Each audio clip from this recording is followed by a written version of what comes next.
Imagine your house is removed by someone else. What is your feeling? My title is about treatment by mining polymetallic nodules are required to preserve abyssal epifauna. First, what are polymetallic nodules? They are deep-sea mineral rich rocks. They have some important metals such as manganese, nickel, cobalt, and cobalt, and they grow very slowly, often millions of years.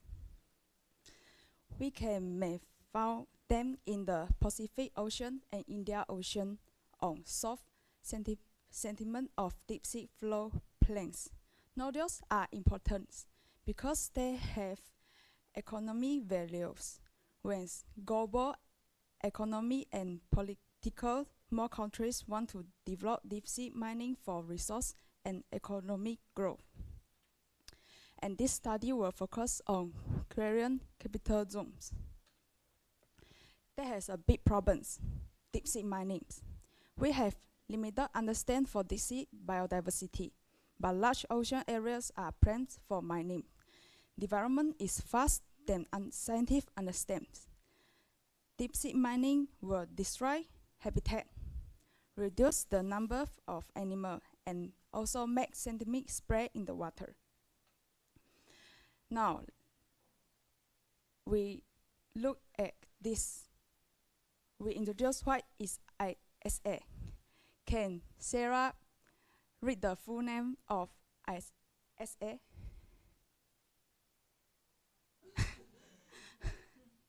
Or can Howard full the full name of ISA?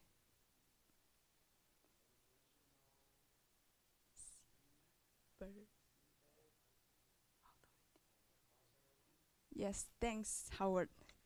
What they do? It follows the rule of the United Nations Convention, the law of the sea, manage deep-sea mineral and protect sea animal. The first mining contract ended in 2016. So we need the new rules to control mining in the future. This article's purpose is understand the relationship between nodules and seafloor animals and hope to help create effective mining rules and procedures. And this slide shows potential mining area in CCG. You can see the different colors. One is this protected area and 4 mining areas. And what is POC flux? POC flux means how much food moved down from the ocean surface to deep sea.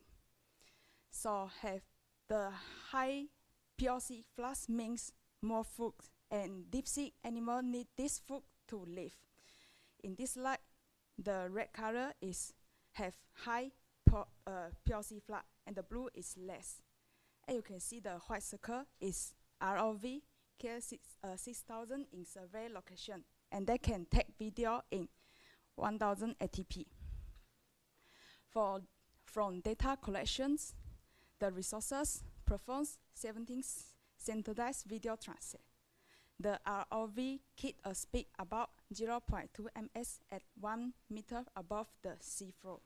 And their study including sessile organisms and mobile organisms often 3 cm. However, some animals will attract the ROV light, so we must remove them in data. And this slide shows compare different environments.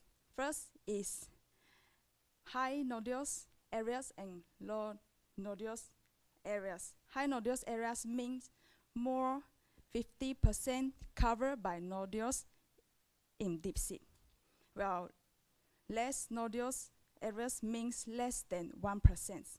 Second, they also compare mining areas. Scientists compare both natural difference and human impact on seafloor ecosystems. And this slide shows density of sessile and mobile amphifauna in different seafloor environments. The X line means different areas, and the Y is individual per 100 meters square. And the AB means disturbed area. And AC is sessile fauna. BD is mobile fauna. Now we focus on CD. In the rich nodules area, the sessile fauna is 4 to 13 IND meters. And the mobile fauna is 4 to 15. And in poor nodules, is less than 8. Mobile fauna is 1 to 3. This study also found some corals, especially these two, nearly absent in nodule-free area. So some animals will fully depend on nodules as hard substrate. And these figures clearly show that both sessile and mobile faunas decrease when nodules density become lower. And this slide show the example for sessile faunas. One is Artiniaris, coral, and some sponges. At the last slide, we know that how important between nodules and sessile faunas. So nodules are not only mineral resource, they also is important habitat of the biodiversity. And this slide show the disturbed areas.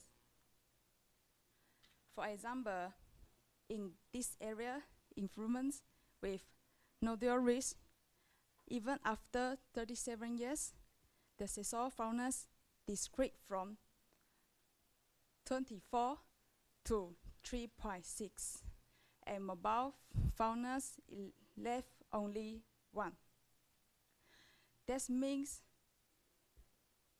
the habitat is recovery very slow. The mining damage may last for decades for even much longer. From crucial findings, more animals live in areas with many nodules. Sensitive animals more than 2 times higher than low nodules areas. Nodules give a hard place for these animals to live. Without nodule, animals cannot live. So nodules are a foundation of biodiversity. This compares 2 different areas, undisturbed area and mining tract. Undisturbed areas have high biomass and rich ecosystems. The mining tract has serious habitat loss.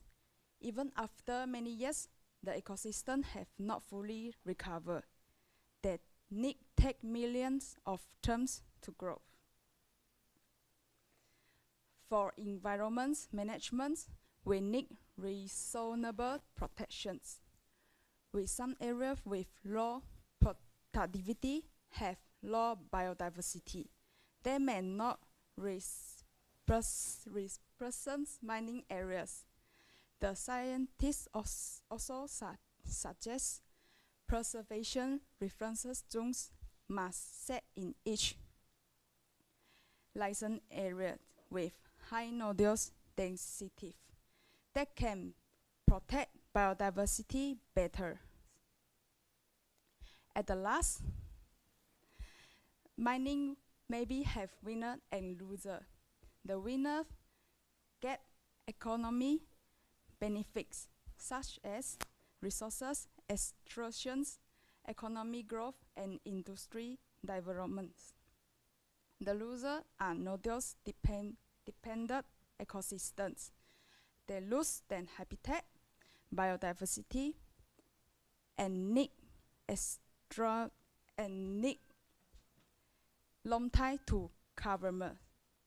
According to SA, set ecology, magnific protection standard, and do not place preservation reference zones in low nodules areas.